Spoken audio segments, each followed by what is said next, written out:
Or shot fire, officer down, shot fire, officer down. Got a city officer down, shot fire. 223, be advised, we have a visual on enemy paratroopers in grid Papa uniforms. Welcome to the Resilient Warrior Nation, a podcast dedicated to inspiring hope and healing for first responders, military veterans, and anyone facing PTSD and trauma.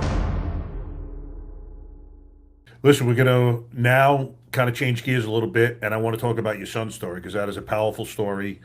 And, I'm going to give you the floor. And well, it's just something that, every parent should know, but I didn't. So on September 24th, 2020, during the middle of COVID, my son, Mac, God, this is a picture up there, man. Just an amazing boy, dude. So handsome. Just, God, I love that kid. He came to me, he said, Dad, I'm going to football practice. I'm like, all right, man. What I didn't know is he didn't want to play football no more. And what I didn't know is he'd been suffering from schizophrenia and depression for 3 years. He just ate it, right? So I always kiss my son in the morning, at the afternoon. I always say, give me some cheek, boy.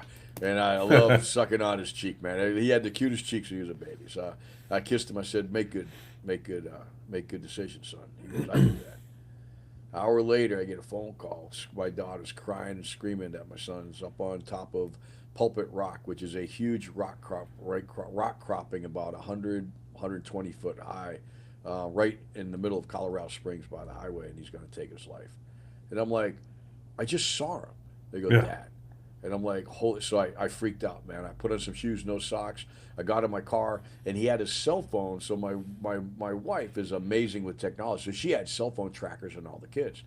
So she goes, it's beeping at this location. Bro, I drove through red lights the whole 9 yards because, when you're a kid, right, you don't give a fuck, right? Oh, yeah. I drove all the way. I came screaming up in this dude's yard. He came out with a gun. I said, I had a gun, right? I'm like, where's my boy? Where's my boy? He goes, what are you talking about? I said, my son's here. He goes, there ain't no kid here. And then I got a phone call. Dad, we think he's over here. So I parked in the back. I ran up the back of the rock cropping because I used to run around it as part of my daily run when I was, as PT. Okay. So I figured I'll just come up the back in case he's coming back this way. And so, dude, we couldn't find him. We found a shoe that was down below. Couldn't find my boy. And I was like, where the hell is he at? So we, the cops are all over the place. We're trying to find, we had 150 people looking for my son. And when God doesn't want you to find somebody, bro, doesn't want to find him. We were out till 4 o'clock in the morning in dumpsters. We tore up every neighborhood, every apartment complex. Like I said before, we were clearing homeless camps. We're going to find our boy, dude, man. Anybody touches this kid, man, I'm going to jail. That's it. I'm just going to fucking go to jail, right? Yep. So, anyways, I come back at 5:30 in the morning. I said, look, honey, I'm bringing Mac back. So 6 o'clock, I was back on Pulpit Rock. I got my binos out. I'm looking all over the place. Bro, he was right below me, but I didn't see him because when he leapt, when he ran off the cliff. He ended up in the hollow of these massive rocks. So he was buried. Nobody saw him, right? So I was like, fuck, I can't see him. And then I saw a kid with, the last thing was he had a white shirt, and I see one out there. So I got off the rock, I drove all the way out there, and I started clearing more homeless camps looking for my kid. And then I got a call saying, hey, man, get back here. The news is showing up. Well, they didn't want to tell me they found my son. So I show up, and there was a news camera there, and I'm like, dude, you don't need to talk to me right now. And then this guy comes up to me, and his son was my son's best friends, and he goes, they found him. I said, oh, great, where's he at? They go, and he goes, he shakes his head. I go, what? And I collapsed. I collapsed. I'm like, So I was carrying a pistol, and I was just, I just walked away from everybody. I had to be alone. And I was thinking, I was like, I don't want to be here. I can't be here, man. I can't be here. And then I looked over, and my wife and my daughters were crying and hugging each other. And I'm like, I can't leave them, man. So I dropped the magazine, jacked it around, picked it up so nobody saw it because there was cops everywhere. And then they wouldn't let us see the body, so I knew it was pretty bad. Yeah. So anyways, we go from there, and we don't know what happened. We have no idea. Was it porn, drugs? Because it was crazy, bro. I mean, he was just there, man. He's been with me. I mean, all during COVID, I sat next to my son every night, and I played the bagpipes. I practiced bagpipes. He'd play with his video games. And then on Friday, Saturday night, we'd watch movies. Maybe I'd give him a beer. He was 17, get ready to join the Army. Screw it, right? Have a beer, right? Yep. And I was like, dude, where did we go wrong? What happened? What happened? We have nothing. So we toss his room. We find 4 suicide notes that he's thinking about taking his life. They're not dated. We're like, why would he take his life? And then we find some marijuana stuff. We're like, all right, that's it. It's got to be dope. It's got to be drugs, right? So this is how God works in my life. So besides my friend we talked about earlier, has done 2,000 suicides. Um, we start, we start, looking at what's going on, and we end up waiting on the coroner report. So now my wife's drinking, everything's a mess, and we gotta bury the body, right? We don't know what to do. So I get a call from this lady. Her dad's the top ranked forensic pathologist in the country. He did the Oklahoma bombings, and he was looking to buy our house, but we didn't have enough security for him. There's still people that want to kill him because he put him away for so long. So he gets on the phone with my daughter and he goes, "Hey, I want you to tell me what happened." So I told him what happened. He says, "What are you doing with the body?" I go, "Well, we're getting ready to cremate it." He goes, "Why?" I go, "Well, because we have to have a service." He goes, "What I'm hearing from you is there could have been coercion. There could have been a lot of foul play here. And if you destroy that body, we're not going to have another look." So guess what, Mike? I never cremated his body. So long story short, the coroner's report comes in. He goes, "Mr. Parkman, it's a suicide." I said, all right. I said, "Boss, if it was a suicide, I want you to tell me why my boy, who was loved, who never knew any physical, emotional, sexual abuse, who went to a private Christian school, who had his own 2008 FJ, who went skiing with his dad every weekend when we could, and who summered with me, I took him to see the pyramids, bro. We went scuba diving in Tahiti. God was good to me. I took it out with my son. We went everywhere." I said, "Why is this boy not here?" He goes, "Did he play contact sports?" And Mike, that is why I'm still talking to you today. I go, what are you talking about? He goes, "Well, I tried to do a CTE scan." I said, "Well, of course he played contact sports. He's an American. He played football, rugby, hockey, he snowboard. He did all this stuff, man. Snowboarding now we know is part of it, but he was getting ready to be the wrestling captain." He goes, "Have you heard about CTE?" I go, "Nope." He goes, "Well, that's that football disease." He says, he says, "I took a little bit of class on it, but I don't have it. I can't do the evaluation." I'm like, "Well, shit. So what's this CTE stuff?" So I look up CTE, and it leads me to the Stop CTEs org. I call up. I just leave a message. I said, "Look, man, my son took his life. The coroner said something about the CTE stuff. I am in a really bad place right now, and I don't know what to do." I get a call back from Karen Siegel. She goes, "Tell me about your boy." So I tell him about, starting at 6, wrestling and rugby and hockey and all this stuff that he wanted to play. He's just like being with the guys. Yeah. She goes, "Oh my God, Bruce." He goes, "Your son's brain never had a rest." I go, "From what? We got the best helmets. We had the best pads." She goes, "That doesn't mean anything." Puts me in touch with the Concussion Legacy Foundation, who leads me to Boston University, the NFL Brain Bank, right? So again, the Lord's working all in this thing, right? So I get a call. They go, "Hey, Mr. Parkman, tell us about Max." I go through the whole thing all over again. I'm reliving that day, man, all the time, right? I'm like, "So look," I said, "so here's his history, is what's going on." They call me back. They go, "Look, Mr. Parkman, we're so sorry." I go, "Why?" They said, "Well, your son would have been an excellent candidate. We need young brains. But obviously it's been 2.5 months, so, he's been interred." I go, "Oh, no, I still got his body." They were blown away. They go, "What?" I go, I told them about the possibility of crime, because my son was getting his dope from the football team, and all these rich parents, they broke into my house. They broke into his truck. They tried to break into his. They were all covering their kids' tracks, man. These fuckers, right? Oh yeah, dude, man. There was all this shit going along. Meanwhile, because I'm a data company, I'm feeding the cops more data on these parents' kids than they can find. They're like, "Where are you getting this shit?" I said, "This is my job, bro," right? And so anyways. And they call up the coroner. They call up the funeral facility, and they go, "Oh my God, we can't believe this. Has never happened before. You got to make a donation." So, long story short, we put him in, and they say, "Look, it's going to take a year." So during that year, right, Mike, I am like in the biggest world of hurt you can imagine any parent could be in. My son's best friend, comes to me. He's a messed up. He shows up at the funeral. Haven't seen him in years. I love this kid, man. He stayed at my house so many times, man. So I beat him up. I moved him in with me. I straightened him out. I got him in the Army. My wife is slowly coming out of therapy after a year, bro, right? She is just trying to find her way. We don't even know if we're going to make it because most marriages don't. They when they don't. I don't know. I don't know if she's going to tell me to just go away, whatever. She don't love me, and I don't blame her, right? You know, what's going on here? So I said, I want to know why my son is here. So I start reading. I read hundreds of research papers, and I start figuring out, you know, if my son could have this CTE thing, well, what caused it? Well, obviously, I find out that the mental illness. So he left a video, and the video was, and this is my boy. He's like, look, he says, I'm done. That's it. He says, I'm done. I've been depressed for 3 years, schizophrenic for 2, and he says, I'm done. And he gets happy. I'm done, right? And you can see him at the top of this rock, huge 100-foot rock, right? And he says, I'm done, and I just, I'm done. And then the video stops, and then it starts again. And this is how just cool my boy was. He goes, I want to apologize to anybody that I've ever lied to. Because we asked him all the time, how you doing, Mac? Because he always was he didn't want to spend a lot of time with us. He was very apathetic, right? Nothing excited him. And we're like, all right, 17 years old, doesn't want to spend time with his parents, getting ready to join the Army, right?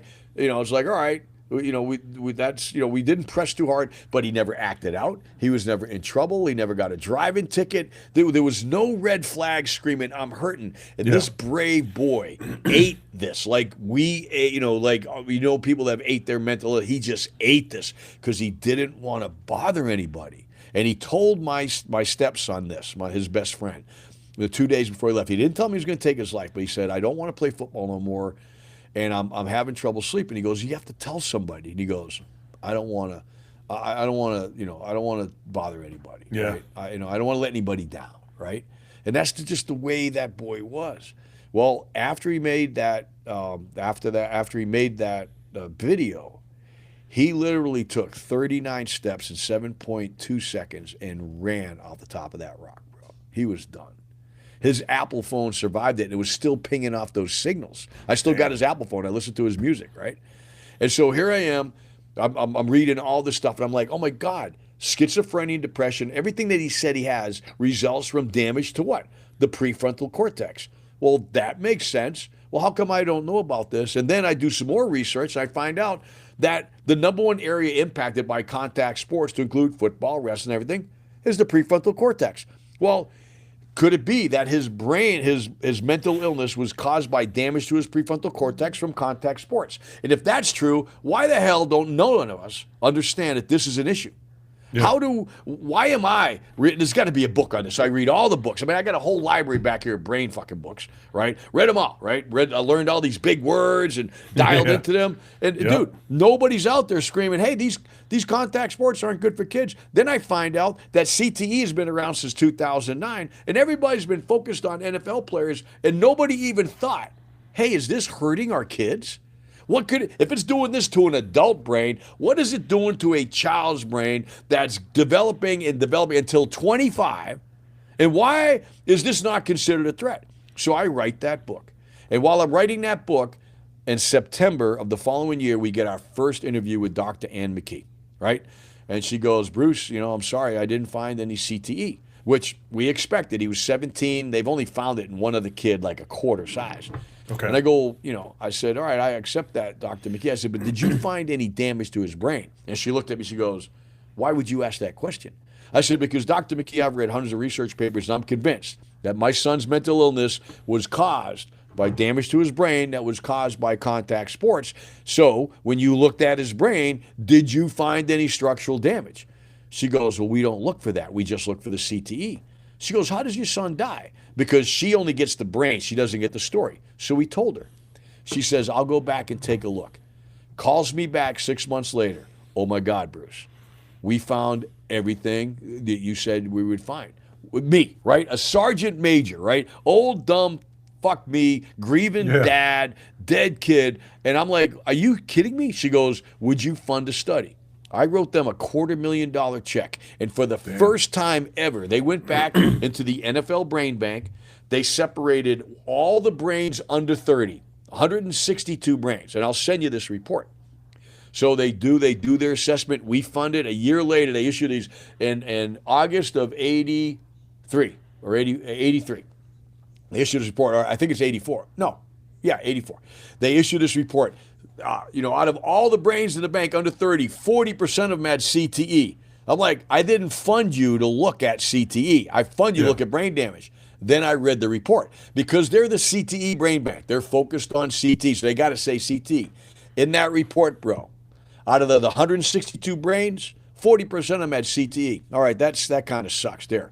100% of them had damage to the structural integrity of their brains. Wow. 100% of those brains also were associated with severe psychological, behavioral, or cognitive disorders prior to death.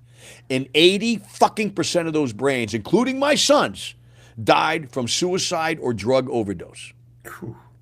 We have a huge problem here that study proved that should be at the top of every legislative agenda because 99% of parents don't know about this. Yeah. Coaches aren't aware of it. Our kids don't know about it. We've got 2.4 billion adults that have played football and other contact sports in their lives that are suffering mental breakdowns, all this shit in their 30s, 40s, and 50s. And then we have a completely untrained medical, psychological, and suicide prevention fucking community out there that can't look at you if you're mentally ill, associated with it, and then to make it all even better, we can't even prescribe any fucking treatments like what we go through that can help heal the goddamn brain. Pardon my French. Lord, please bless me and don't strike me dead. So that's where I'm at, bro. That's what I'm doing right now is I spend my whatever hours I have writing books. I just wrote an article for Sentinel because now we moved into veterans in law enforcement because we have huge populations of those kids that have been suffering all this explosion, but same problem. Different pathway. Instead of prefrontal cortex, you got blast waves going through. They're causing astroglial scarring. They're causing cavitation. Then not to mention the impacts of the brain shaking around. And the military is just now, 20 years after the first war, making this an issue. And we've got millions of veterans. We've lost 100, and the estimates are as high as 130,000 veterans have died by suicide since 9/11, and we've lost 8,000 in combat, 8,000 to 9,000 in combat. Yeah. We lose that many kids a year to suicide, and I'm not saying it's all blast related, right? But they're still not. We've got so many other kids that have been kicked out of the Army. If you get kicked out of the Army, you get no benefits, bro. So you go to war, you do all your stuff, you get blown up, then you're mentally ill. The Army says, you can't be here. Like my chapter 7, right? There's a whole chapter 13 for those crazies, right? You're out like Corporal Klinger, right? In MASH, right? Exactly. You're out of here, right? Klinger, you're gone, right? Then they get out here. Well, their brain is damaged because of their service and sacrifice to this nation, and they have no recourse. And guess what? If you're a 501c3 that deals with bad conduct discharges and other than honorable discharges, the VA won't, a lot of organizations won't support you because they're not honorable discharged. And yet they serve just as well as the guys that made it all the way through. Anyways, bro, sorry to go on a tangent, but that's what we're at right now is that, and that's what led me in my own journey. I had a massive mental health breakdown 2.5, 3 years ago, and I didn't know where I was. I was in the corner of my bed sucking my thumb, and through my education, I convinced the VA to take a look at me. When I was talking to the doctor, he goes, yeah, you talk a lot about explosive trauma and all that stuff. You got any scars? I said, well, the bullet wounds, they're kind of, all the fragments are gone. I said, come look at my eyebrows. He comes up, he goes, good Lord, man, this is all scar tissue from rugby. Really? He goes, damn. Because I'm a prop, man. I'm the guy up front that goes in front, and I played in a lot of rugby. He goes, all right. But I had to educate them, right? And then we still got this treatment program. I have paid, probably $30,000 treating myself, right?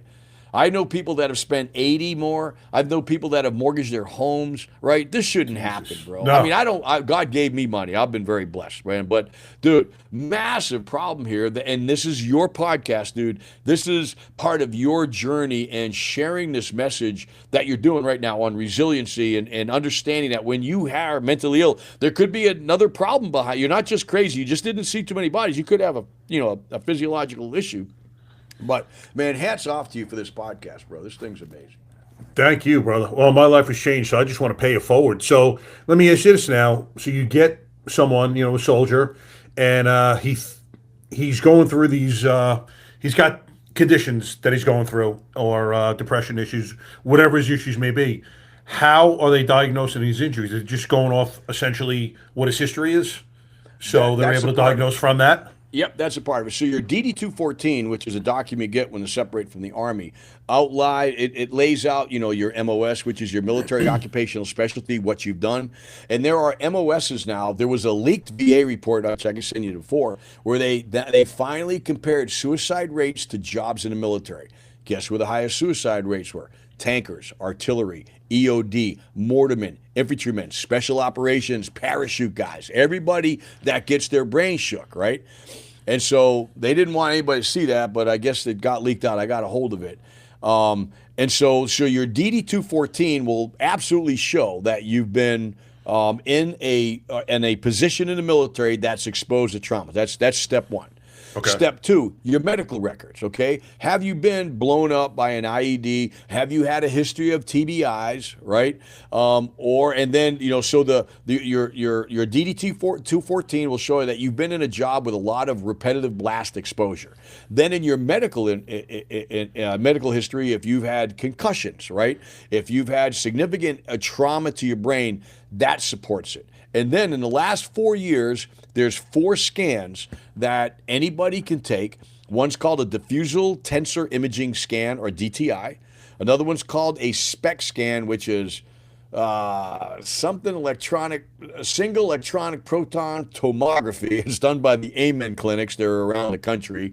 Then you have a qualitative encephalogram, again, QEEG, right? Another one, Okay. big word. And then a functional MRI. All 4 of those scans look for abnormalities in how the brain is functioning. Could be electronic functionalities, like for the nerve impulses are showing up in the wrong areas. Could be the flow of water, through the brain and through the myelin. Some of it looks at, the impulses of myelin. But when you combine a DD-214 showing that you were in an MOS, blast exposure, right? Then you have a, TBI, or you have a, like my military service, my military rugby was all part of my diagnosis, not the fact that, when I got shot and all kind of, stuff that, these are all things that, help, the VA go, yeah, you kind of messed up, right? And then that scan, even though they're not like medically accepted, because there's a lot of, computing that goes into those scans. They're not exactly a picture. They create a picture of the brain, and they show where the brain is not functioning properly. So you put all that together, that is your diagnosis. Then there's a term called traumatic encephalopathy syndrome, or TES. So the problem with CTE is that you cannot diagnose it until you're dead. Well, it's a little late then, right? Yeah. The only indicator that you have that you're going to get it, and I'm going to have CTE, is that you're mentally ill. Your brain's not functioning right, and that's impacting your body, your mind, your attitude, your behavior, okay? But of course, we're not trained in that. TES was developed by Dr. Bob Sturm, and basically what he came up with is that there's only 4 questions you need to ask somebody, and you can ask any of your cop friends this. A parent can ask their child this. I can ask any veteran. Question number 1, are you mentally ill? Okay, if we are mentally ill, that's an easy one to answer. Number 2, is it getting worse? Is it progressive? Yeah, it's getting worse, right? Usually most people say that. Then number 3, is there any history of of the family, if there's any predisposition to any changes in the brain? And the 4th one's evading me right now for some reason. So, have you got a mental illness? Have you had exposure? Okay, have you had exposure through contact sports or the military, RHI, RBE? Do you have a mental illness? Is it progressing? And do you have any predisposition to mental illness from your family, or do you take a lot of drugs, stuff like that? If the first 3 is yes, and the 4th one is no, the probability of that mental illness being associated with physiological damage to the brain is high enough where you need to go get it checked out. Because if it ends up being the issue and you don't start treating that brain, then that mental illness is going to continue to progress, because what are you going to get? drugs and therapy. Yeah. And if the brain is the issue, we got to heal the brain. And that's the beauty of all these new frontiers that psychedelics and all these electronic these electronic modalities, outpatient procedures like stellate ganglion blocks, supplementation blends like Dr. Mark Gordon's, the one through the millennial to balance the brain chemistry so that the treatments are more effective. This is all out there, and yet none of it in its entirety is covered, so that's where but those are, that's how you get the diagnosis, and we know what the treatment should be. Now the biggest problem now is getting it paid for, man. You deserve this to be not out of pocket, dude. We all wrote contracts, and I'm not looking for anything for myself. I'm looking for all these vets I run into that are homeless, that are just down to their last dollar. They're divorced. They can't see their kids. They have nothing to look forward to except death or getting better so they can make themselves better. And with drugs and therapy, they're hopeless, man, because they know it don't work. It doesn't help them out. So they literally have nowhere to turn. Say they get to DD-214, medical records. They get a diagnosis that, this is what is causing it. If they can't afford treatment, they literally shit out of luck, essentially. Yeah, the treatment's not available. You have to buy it. And now you can go to the VA, but the problem, like when I went to the VA for me, he didn't even know this was an issue. And there's already billing codes out there. So the VA is so big, and it's not just the VA, it's the TRICARE community, which is our military retirement medical community. Those are all civilian providers. Like I didn't go to VA for the first 15 years after I retired, because I felt that the guys from war deserved this. I didn't want to go, man. I was like, look, I retired before '01. Let these kids that are fighting these wars go. When I walked in there, man, they put me in the corner. They go, you're a goddamn sergeant major. Why haven't you been here? You earned this, whatever. Right? And I got my attitude changed. Right? They actually handed my ass to me. But so they can go. But they're going to have to educate most of these people. That's the point, Mike. Yeah. As they got to go in there with this knowledge and go, look, here's what I understand. Here's what you owe me. But then again, when I went to my VA guy, the only thing he can give me was therapy. I said, all right, hypothetically, if I come to you and I've got, obviously a mental illness related to RBE, what can you do for me? He goes, therapy. And I give you drugs. And I think I'm allowed to give you Tai Chi.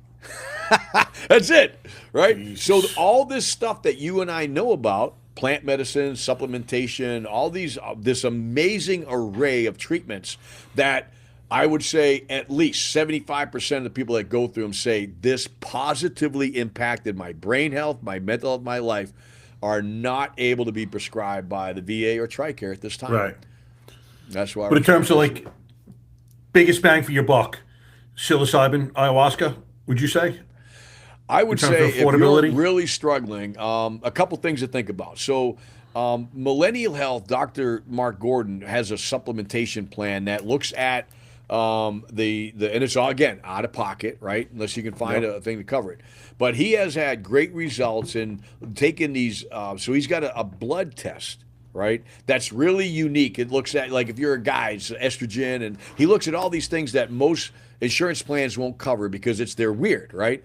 But what he's looking at is what's going on in your brain from a chemical, neurotransmitter, and hormonal perspective, right? Okay. And so when your blood panels come back, he can literally send you to CVS or Walgreens and buy nutraceuticals or whatever, and he's got a couple special things he's put together to get that chemistry back in balance. Now you've got a balanced brain. So the treatments would be more effective. But I would say, honestly, if you've been through a lot of fight or flight stuff, I mean, you've been in a lot of combat, stellate ganglion blocks is a good one. Bang for your buck. Ketamine and ayahuasca have saved my life. Well, not saved my life, but they've gotten me back to where I am. Really, really helped me. And I don't do ketamine anymore. I think I'm there. Ayahuasca is something that I came across, and it's changed me profoundly at the heart, dude. I mean, at the core, I'm a gentler, kinder human being. I'm just a better man, Yep. And I echo those sentiments. And I feel that. And I just, I'm amazed at the transformation that I've had as a human being from, recovering from my mental health issues. And then going through these journeys here to just deal with all the crap that I've carried around in me my whole life. You don't understand. I never understand how it was affecting me. And then when I got rid of it, bro, I'm like, whew. Like this is crazy. My wife's kind of like a white witch, man. You know, she does all this crazy stuff. So until I went my first ayahuasca thing, I could not take a full breath of air unless I filled my abdomen up and then filled my chest. It was 2 stages. I had all this stuff. Yeah. Well, my second trip, the one I met you on, I got rid of so much junk. The next day, I could fill my abdomen all the way up to the top of my heart with one big breath. And there's space there now. And I don't know what you call it. I really don't care what you call it. All I know is I'm a better human being. I'm more dialed in. I'm more empathetic. I just feel like it's transformational, man. I mean, I don't hate. I'm slow to anger now. I literally think through emails before I hit send. You get like, maybe not. No, it changes your life perspective. Like I tell people, like I feel like I was reborn, after that first ayahuasca night, that Friday night. And, I went through that whole weekend. But I remember specifically, to get to your point about being more empathetic, as I'm going through the journey, I'm looking at the volunteers. And, I had it was almost my first experience was almost like a big screen TV, and Mother Ayahuasca was in top left-hand corner, and I'm talking to her, I'm asking her for stuff, and everything I'm asking her for, I'm like, please, I put my hands up in the air and I'm crying. I'm like, I need your help. Like, I don't know what to do. I need to get rid of this rage, this anger, this hatred. Dude. And every time I asked her something, it was just given to me. And then I'm looking at the volunteers, and I'm like, I want to be like these people. I'm like, they're so graceful and loving and empathetic. I'm like, that's the man I want to be. I used to always associate strength and physical stature and fighting ability and all this shit. But, I'm looking at them. I'm like, that's strength. Right? You gotta have a gun, dude, right? Exactly. I'm like, that's strength. I'm like, that's who I want to be like. And it was just given to me. And I remember coming out of that first journey, and the empathy was just there. And it's funny because I tell my wife the story. She hears me telling the story. She's like, you sound like a monster. I'm like, no, I wasn't a monster, but I wanted to be more empathetic, more loving. A month after my first ayahuasca journey, I went to training with GBRS group, and I was talking to DJ Shipley, and we got into a very deep conversation about our individual healing journeys, just as I became. But I was like, DJ, we're human beings first, man, no matter what uniform we wear. I'm like, we're supposed to feel, brother. And I didn't feel shit. And he's like, me either. And I'm like, and I feel now, brother, life is beautiful. And I'm like, and I was not proud of the man I was. I'm like, I am proud of the man I am now. Yeah. And I remember after the first weekend, I did a Facebook Live, and I kind of told people about my experience, and I was crying. And I could never, before that, number one, I wouldn't have been able to cry. Number two, I would have been so embarrassed had I done so. And I got done, and I went inside, and I told my wife, and I'm like, man, I'm proud. And I got 3 calls from my boys the day after who were going through it, one of which had a gun in his mouth in a not too distant past. And I never would have pictured it from him. And it blew me away. And, we both know, like, you don't know what's going on in anyone else's head. Obviously, your son is, like, the perfect illustration of that story. Dude, right. And I was like, this is... And what happened was after my first journey, as I'm coming out of it, the universe is like, you're healed. And your job now, your life's pursuit is to go forth and heal others. First responders invest from theirs. And I went back inside and told my wife what happened with the Facebook. I'm like, this is where I'm supposed to be. Like, I don't know how I'm going to implement it at this point, but this is my life's pursuit at this point. And I've never been so passionate about anything in my life. And it's just another form of service, I guess, in certain respects. But this one is more fulfilling, to be honest with you. I mean, I've saved people's lives. I brought them back from the dead, and that's beautiful. But, like, to prevent someone from killing themselves, which I've done, people have called me up and said I was thinking about suicide, and I'm watching your reels and stuff, and, you touched me, bro. And I'm like, holy shit. Like, I've cried about it. I'm like, this is so profound to me. Like, who the fuck am I? I'm just some dude. And I don't mean that from a low self-esteem viewpoint. Like, I'm just some guy. But, now I've got a different, feeling about that. Like, the universe and I have journeyed with ayahuasca since, and they're like, I put you through everything to put you here so you have credibility with these men and women, man. You walk in a room, they know, in addition to talking the talk, you walk the fucking walk. Right. You know, you're not just some 110-pound pencil neck who's got no fucking idea. You know, got everything out of a book and has never gone through anything. No, because you know the deal. We can all smell bullshit a mile away. And you know, if it's me or you talking to someone, they're gonna listen to us, and especially being vulnerable, it's so hard to do that.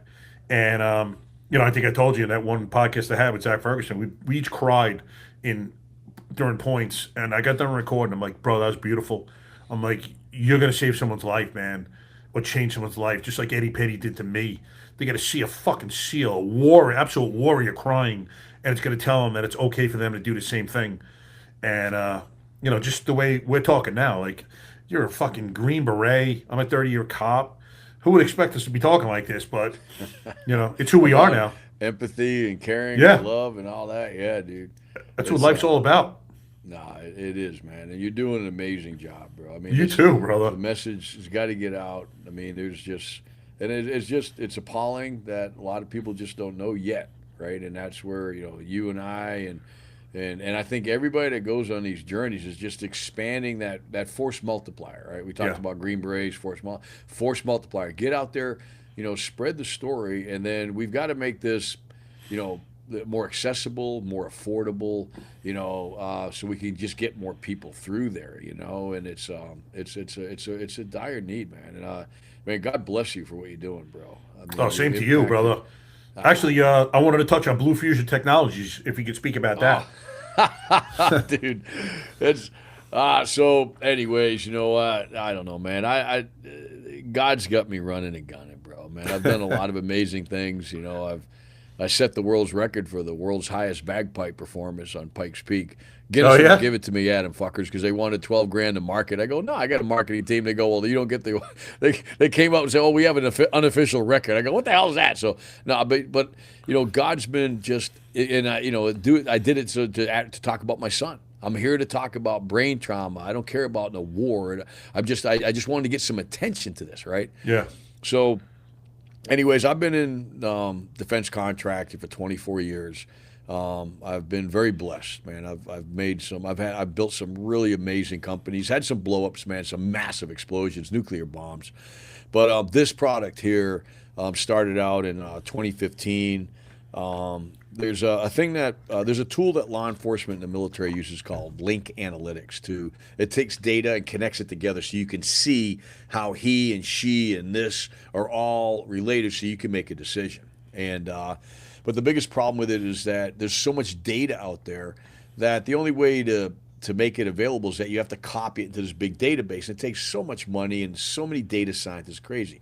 Well, one of our smart kids, we're actually on a NATO exercise. In the country of Sweden, a special operations guys say, hey, for this exercise, we want to take this database and integrate it. And IBM wanted $8 million in 4 months to do it. Our kids did it in 2 weeks. Nice. So I invested in that tool. And what we have today is we have the only ability in the world right now. Has 2 patents that we can go to any law enforcement military company. We can look at all their data sets. We can connect to every one of them where they're at, leave them there. And then analysts can search them. They don't have to build, and they have to know any code. They could build highly complex queries with pictures or just draw a picture on a map. And when they hit go, we search all those data sources at the same time in their native form, bring it all the way back, transform that into one single form, and bam, single pane of glass visualization of all that data all linked together. And here's the bad guy. And we just came out with this in March of this year, this product, our analytical version of it, and we are crushing it, bro, man. It's out there. And honestly, this company, like all my companies, is not about making money. I take care of my customers, I take care of my employees, and then we'll make some money. Yep. But every day we use this, man, bad guys go to jail. The military is using it to track down the worst people on this planet. It's really fun, man. It's and thank you for allowing me to bring it up. I'm very proud of it. The Absolutely. team is just an amazing group of people. I've had to raise money, which I never had to do in the last 3 years. I'm not that good at it. We're just finally might get some. And I have a feeling you're a little better than you're letting on. Huh? I have a feeling you're a little better than you're letting on. No, man. But it's very blessed. We donate this, so any nonprofit that deals with child molestation and human and sexual trafficking. We donate our software for free the first year, and then it's 50% off. We'll help them train it. We'll train it for free. We'll install it for them, or we'll help them train up to install it. So, we're able to give back a lot. We've got it down. We've got it priced so low that we can put analytics for the first time. 90% of law enforcement agencies in this country have no analytics at all. Really? Most of them don't even analyst. We've made it so simple. A detective now they can build their own case, and it gets the cops going. Now we got an AI generating report writer. Hit a button. Nice. Remember all those hours you spent writing reports, bro? Hell yeah. Hit a button, man. Zing! I got a report. You need to work through it a little bit, but instead of 4 hours, man, you're done in 30, right? With all your reports done, Unbelievable. man. Yeah, dude. And you have to read some of these reports these guys write. They're like functionally illiterate. It's unbelievable. Dude, there's still law enforcement agencies in triplicate, bro, man. Like what? The fucking yeah, dude. Oh my there God. are still law enforcement agencies out there that are just hand jamming these things. That's crazy. And they all need and that's the biggest problem with this is, all the big companies, the Motorola's, the Axons, like, yeah, we'll give you analytics, but it's $1 million. What sheriff's county's got that shit, right? Yeah. So now we come in at, $7,000, $5,500 sometimes a seat. And we can give it to the sworn officers for, almost free if they buy enough of the seats for their analysts and detectives. And now we're working with Panasonic to put it in the MDT in the car. Nice. And so, yeah, we're all about, look, man, the world's a mess. Let's go find more bad people, dude. Yeah. And that's what we're focused on. But That's awesome. That and it keeps me going, man. And this is one of the few times I've talked to my son without breaking down, bro. It's been, I'm getting there. I'm healing, and I know I'm going to see him again. And I'm so proud of that guy, dude, man. He's buried right here on our island, man. We brought him with us, man. Oh, really? Yeah. He's got our church here has actually. There's a whole story behind that. I won't bore you, but during COVID, I found that they had little niches. So we got him here. He's only a half mile away. I go see him all the time. And yeah, man, I just really appreciate the time you gave me to tell my story and talk about my companies, man. I don't get to pitch them too often, Yeah, it's an important story, man. Absolutely. We'll have to do this again because it's been a great talk. Love having you on. I've got so many stories. I'll have you laughing your ass off. Some of the shit I've been through, bro, man. I guarantee that. It's been good, man. We'll definitely have to get together, man, and absolutely. Just chill out. You're here in Florida. I'm here in Florida. But I just want to say from the bottom of my heart, man, amazing podcast, amazing mission, and you are the man for it, dude. You can put your head down. You got so much credibility out there with our first responders and our military, man. Keep on with doing what you're doing, bro. The story needs to be told. You're telling it, and I know that may the Lord bless you. I thank you profoundly from the bottom of my heart for doing what you're doing, bro. Well, right back at you, and again, it's my life's purpose. So, I just want to give back and help. Listen, you and I are them. We're no different. We went through all our trials and tribulations. We came out, on the other side, thank God. A lot of men and women have not, and I just want to see all them through because, you stop one suicide. It's like a spider web on a windshield, how many people it affects. And if you stop that, no one's going through that pain. Those children aren't going through that pain. Parents, whoever it may be. I mean, it's, it's incredible. And the important thing is you can treat it now, especially if it's brain related. And one more point, I work with a guy named Mark Kendall. He's got a company called Omnia that's got an amazing computer program that can identify officers at risk of harm to self or others. Like they can they can take it. It's very inexpensive, and because he was so sick of therapy, not, like you go to a therapist, they're just looking to bill most of the time, right? They don't want you really to get healed. So he built his own therapy training program for first responders that's getting these men and women back on the job, bro. That's incredible. Yep. It's called, the company was called Previdence, like pre-evidence. And now they called it MyOmnia. MyOmnia is the new version of it. They just rebranded it. But love you to get Mark Kendall on the call, man. He's helping stigmatized children and moms and women coming out of sexual trafficking and slavery. He's helping law enforcement. I mean, he literally put so much money into building his own therapy program. It's all based on EMDR. but he's got his own twist on it. And he's literally getting law enforcement officers back in the car, dude. That's Back in the unbelievable. car, bro. So is the spelling of his company Myomnia? I think so. And I will send you Myomnia? all this. Yeah, Okay. Myomnia. I'll send you the website so you can put it out to your gang. But Yeah. amazing man, another guy with amazing mission to address mental health and help our first responders and then help people get back in the seat, bro. Man, he's Absolutely. an amazing guy, man. Amazing guy. Absolutely. So listen, just tell everyone if they want to get in touch with you how to do so. All the links are going to be in the bio. Just reach out to Mike, man. Nah, but if you want to find me, dude, you can go to our foundation is the Mac Parkman Foundation, WWMPFACT, mpfact.com. Or actually .org now. We just changed it. You get a free copy of the book. I don't make any money off this book. This nice. book, I got a copy over there somewhere.